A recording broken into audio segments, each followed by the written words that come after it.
Welcome to Take 5, your 5-minute inspirational message from Solid Rock Drogheda. I'm Nick Park, and I'm in the middle of a series of messages about things that go together well. We're talking about a principle called congruity. When things don't go well together, we say they're incongruous. When they do go well together, they are congruous. They have congruity. They go together well. And this applies in so many areas of life. There are foods that go together well. There are things in nature that fit together well. There are parts of relationships where things fit together well. And that applies in the kingdom of God as well. And today I want to talk about something that might seem strange, but two things that go together well is Jesus and sinners. You see, most religions are all about being good. It's all about being good enough. That if only, I can go through this ceremony, if only I can offer this sacrifice, if only I can keep these commands for my God, then I'm going to be acceptable in his sight, and he's going to bless me, and he's going to answer my prayer and everything else. But that's not the gospel.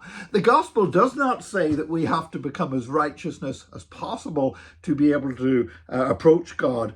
The Bible actually says this, that our righteousness is in Jesus Christ. Now, that doesn't mean that we just keep on sinning, of course, because when Jesus comes into our life, he does change us. But the fact of the matter is, you always see this attraction between Jesus and sinners. You see it in the Bible. I mean, everywhere Jesus went in the Bible, they were religious people. There were synagogues, there were religious leaders, there were scribes, there were Pharisees, there were Sadducees. Now, there are all these people that Jesus could have spent all his time with religious people. Pretty much as some of us do as Christians sometimes. Sometimes it makes me laugh sometimes because Jesus said that we are to be in the world, but not of the world. And sometimes we're not in the world. Sometimes we sort of surround ourselves with a Christian bubble where everybody we associate with is Christian. We only watch Christian movies, and we only listen to Christian music, and we only talk with other Christians. And we're not actually in contact with the world at all. And yet we still manage to be worldly so often in our attitudes and our thinking. But, Jesus was not like that. Jesus, he's taught in the synagogues. Yeah, he spent time with people who were religious, who loved God. But Jesus also hung out with the sinners. And that was one of the big accusations that the scribes and the Pharisees used against him. They said that Jesus, he was a friend of sinners. They said that he hung out with the tax collectors who were, they were despised. They were the people that were associating with the Romans. They were the people that were ripping off their own fellow Israelites. And it wouldn't be too strong a comparison to say that Israelites in the first century looked at tax collectors the same way as people look at pedophiles today. They were absolutely the lowest of the low in people's estimation. And yet Jesus hung out with them. He hung out with drunkards. He hung out with immoral people. He went to their dinners. He went to their parties. He didn't participate in their sin. He didn't condone their sin. But Jesus is attracted to sinners. He loves sinners. When Jesus sees a sinner, he doesn't pass by. When Jesus sees a sinner, he wants to reach out. He wants to help. He wants to change. He wants to transform. And that in itself is amazing enough, that you've got the Son of God who is so drawn to sinners that he said that was a reason why he was incarnated in the womb of Mary, because he came in order to save sinners.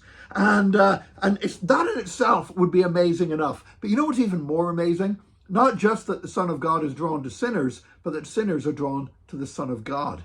Because again, whenever people are living in unrighteousness, whenever people are ensnared in destructive habits, their usual thing is to run away from religion, to run away from religious figures, even to run away from church.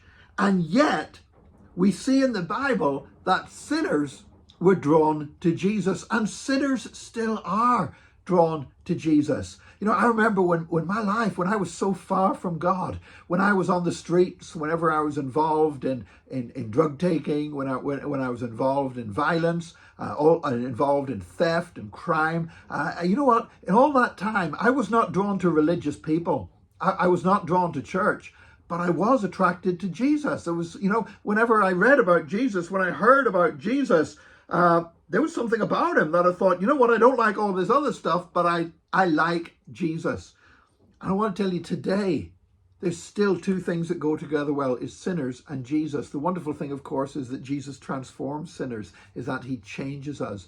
And sometimes we need to say, if Jesus is not drawn, or if sinners are not being attracted to church, then maybe that's because there's not enough Jesus in our church. If sinners are not attracted to me as a Christian, maybe that's because there's not enough Jesus on display in me, because Jesus and sinners are two things that go together well. God bless you today. We're going to have another Take 5 tomorrow and ask you to join us again there. We'll look at two more things that go well together at Take 5, your 5-minute inspirational message from Solid Rock Drogheda.